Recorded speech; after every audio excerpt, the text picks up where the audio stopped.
今日から仲間になる榊原だ。中の一人をいないものとして1年間過ごす。このルールを守らないと人が死ぬ。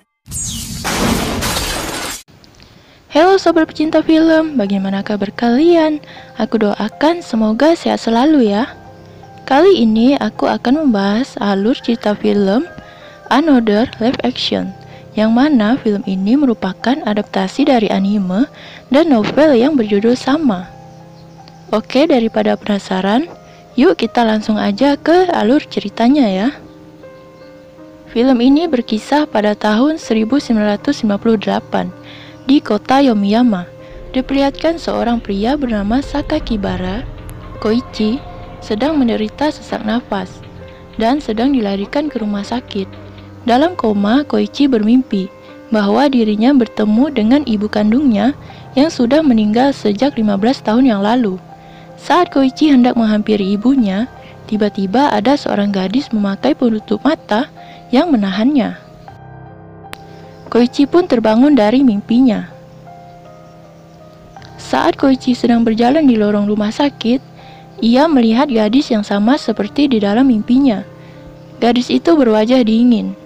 Mata kirinya ditutup dengan penutup mata, dan dia berjalan pelan dengan membawa sebuah boneka. Koichi yang penasaran memutuskan untuk mengejar gadis itu hingga ke dalam lift. Namun sakit di dadanya membuat ia tidak dapat bertanya lebih lanjut kepada gadis misterius itu. Ditambah lagi, gadis itu seperti menghindari Koichi. Saat Koichi dinyatakan sembuh, dia segera masuk ke sekolah barunya, tepatnya di kelas 33. Di kelas itu pula, Koichi kembali melihat gadis itu duduk di bangku paling belakang. Saat jam istirahat, ketua kelas memberikan Koichi jadwal piket. Saat Koichi berbincang dengan teman barunya, terlihat seorang gadis memperhatikannya. Sepertinya gadis itu menyukai Koichi. Ketika Koichi bertanya mengenai bangku yang di pojok itu kepada teman sekelasnya, mereka mengatakan bangku itu kosong. Koichi pun mulai berpikir bahwa gadis itu adalah hantu yang berkeliaran, yang mana hanya ia saja yang dapat melihatnya. Scene berpindah saat Koichi telah berada di rumah. Saat itu juga bibinya yang bernama Reiko datang. Mereka pun berbincang-bincang. Reiko mengatakan ia akan menjadi wali kelas Koichi. Reiko juga menceritakan tentang kisah seram serta beberapa peraturan yang ada di sekolah kepada Koichi. Di lapangan sekolah, teman sekelas Koichi mengatakan ia terjatuh di jalan belakang sekolah, di mana seharusnya anak kelas 3 tidak boleh jatuh di jalan belakang sekolah, karena itu merupakan pertanda hal buruk akan terjadi. Saat Koichi melihat ke atas gedung sekolah, ia pun melihat gadis bertutup mata itu lagi. Namun ketika temannya melihat ke atas, tidak ada siapa-siapa. Karena penasaran, Koichi pun segera naik ke atas gedung. Dan ternyata gadis itu memang ada di sana. Gadis itu bernama Misaki, terlihat dari saku bajunya. Koichi pun menanyakan nama lengkap gadis itu. Gadis itu pun mengatakan namanya Misaki Mei. Namun tiba-tiba saja burung gagak berbunyi, sehingga membuat sakit Koichi kambuh. Sebelum gadis itu pergi, ia sempat mengatakan hati-hati. Mungkin saja ini sudah dimulai kepada Koichi. Namun Koichi bingung apa maksud dari perkataan gadis itu. Keesokan harinya, Koichi kembali melihat Misaki. Tiba-tiba temannya datang dari belakang, lalu memberitahukan bahwa penjaga perpustakaan dulu pernah menjadi wali kelas murid yang bernama Misaki. Namun ketika Koichi ingin bertanya, datanglah teman yang lain menghentikannya. Mereka pun pergi ke kelas bersama. Karena penasaran, Koichi pun pergi ke perpustakaan. Ia melihat ada lukisan boneka yang pernah dibawa oleh Misaki sewaktu di rumah sakit. Tiba-tiba penjaga perpus menyuruhnya masuk kelas. Ketika ia melihat Misaki, tiba-tiba temannya datang, lalu memberitahukan Koichi bahwa 26 tahun lalu ada seorang gadis yang meninggal. Gadis itu bernama Misaki. Misaki adalah seorang gadis populer yang sangat disayangi oleh teman-temannya. Karena teman-teman sekelasnya tidak dapat menerima kematian Misaki, maka teman-temannya menghadirkan sosok Misaki dalam bentuk boneka. Mereka memperlakukan boneka itu seperti Misaki. Hal itu pun diikuti oleh para guru, hingga berlanjut sampai kelulusan tiba. Saat mereka berfoto, terlihat ada sosok di dalam foto. Sejak saat itu, kematian-kematian aneh mulai terjadi, di mana fenomena itu melibatkan murid-murid kelas 33 dan juga kerabat murid. Semuanya meninggal dalam cara yang aneh. Shin berpindah ke Koichi yang berada di lift rumah sakit. Lalu datanglah suster yang bernama Mizono. Koichi terlihat sangat mengenal suster itu. Koichi pun bertanya apakah ada siswa yang meninggal di rumah sakit itu pada bulan Maret. Singkat cerita, saat berjalan-jalan, Koichi menemukan tokoh yang menjual boneka. Lalu ia masuk ke sana sambil melihat boneka di sana.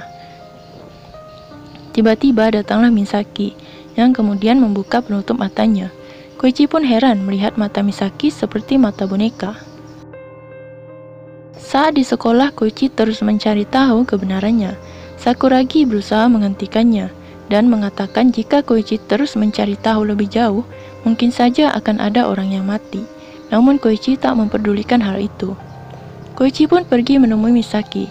Ketika Sakuragi hendak kembali ke kelas, ada ledakan dari sampah yang dibakar di luar jendela, hingga menyebabkan kaca jendela pecah. Sakuragi kaget dan terpleset genangan air di koridor, lalu terjatuh menimpa payung yang dikeringkan di bawah tangga. Leher Sakuragi tertusuk ujung payung. Kematian kedua terjadi di rumah sakit. Suster yang bernama Mizono tewas tertusuk kaca pada bagian kepala. Karena kejadian itu, teman sekelasnya memutuskan menjadikan Koichi orang yang tidak ada, sama seperti Misaki. Sepulang sekolah, Koichi pun pergi ke rumah Misaki untuk menanyakan apa maksud semua ini. Misaki pun memberitahukan semuanya kepada Koichi. Peraturan di kelas mereka yang mana selama 1 tahun harus ada 1 orang yang dianggap tidak ada untuk menghindari fenomena kematian tersebut. Singkat cerita, mereka berdua bekerja sama bagaimana cara menghentikan fenomena itu. Mula-mula, mereka menemui penjaga perpustakaan yang pernah menjadi wali kelas 33 26 tahun yang lalu. Ia pun menceritakan kisah 26 tahun yang lalu, di mana kejadian aneh itu dimulai setahun berikutnya. Setelah kematian dari Yomiyama Misaki, salah satu siswa meninggal tergantung.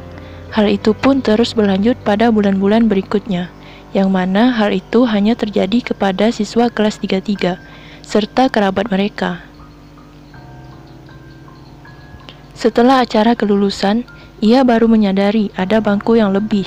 Ia pun menyadari bahwa ada seseorang yang seharusnya sudah mati kembali hidup dan berbaur dengan siswa di kelas, yang mana makhluk itu dapat memanipulasi ingatan semua orang, sehingga tidak ada yang bisa mengingat siapa orang mati yang kembali hidup tersebut, selain dari orang yang terhubung secara langsung dengan orang mati tersebut. Setelah mendengar cerita dari penjaga perpustakaan itu, Koichi terus berpikir siapa sebenarnya yang telah mati di antara mereka, hingga Koichi pun berimajinasi hal yang sangat mengerikan, di mana ialah sebenarnya orang yang sudah mati itu. Tetapi Misaki mengatakan bukan Koichi orang itu, karena Misaki dapat melihat aura kematian melalui mata kirinya. Pada tanggal 6 Juli, wali kelas 33 mati karena terpleset dan matanya tertusuk sendok. Keesokan harinya, salah satu siswa kelas 33 mati tertabrak mobil saat sedang bersepeda. Singkat cerita, Reiko menemukan foto saat studi tour mereka dulu, namun ia tak terlalu mengingat kejadian saat itu. Keesokan harinya, Koichi melihat seseorang di gedung kelas lama sedang mencari sesuatu. Ternyata ia salah satu guru di sekolah itu.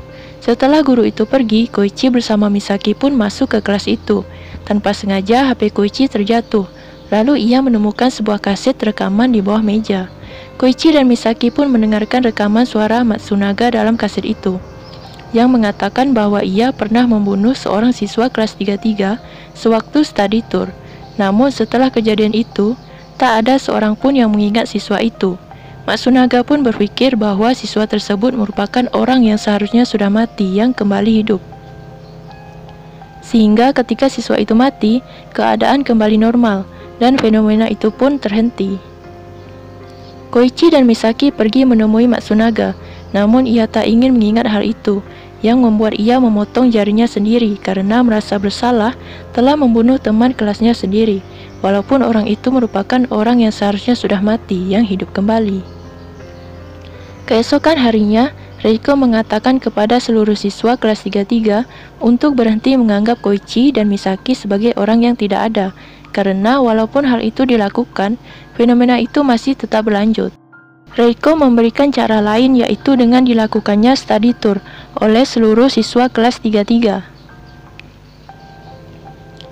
Pada tanggal 8 Agustus, mereka pun pergi untuk study tour menggunakan bis. Sesampainya di tempat penginapan, mereka disambut oleh pria tua pemilik penginapan itu. Mereka pun pergi ke kamar masing-masing. Koichi sekamar dengan Izuma. Pada malam harinya, Izuma membongkar tas Koichi dan menemukan rekaman itu. Setelah mendengarkan rekaman itu, mereka pun saling mencurigai siapa yang seharusnya telah mati di antara mereka. Saat di lorong, Misaki melihat Reiko dengan mata bonekanya. Ia pun ingin memberitahukan hal itu kepada Koichi. Namun tiba-tiba datang salah satu temannya yang mengatakan Mochizuki telah mati, namun ia tak menghilang. Mereka pun segera pergi ke sana. Ketika Koichi sampai di depan pintu, ada orang yang memanggilnya, sehingga mereka terpisah. Misaki pun juga dicurigai sebagai makhluk yang telah mati, hingga salah satu temannya berlari keluar jendela dan mati terlilit kabel listrik.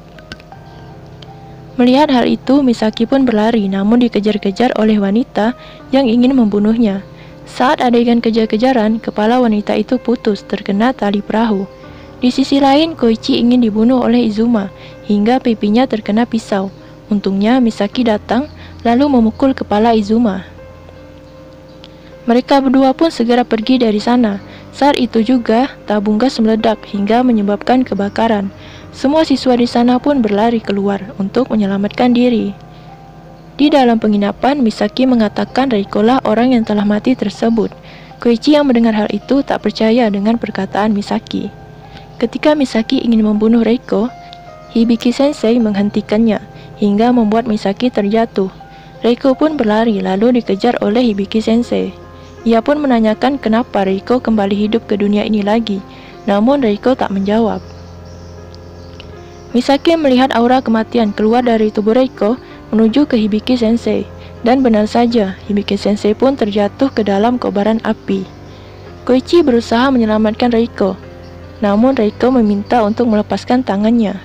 Reiko pun mati untuk yang kedua kalinya.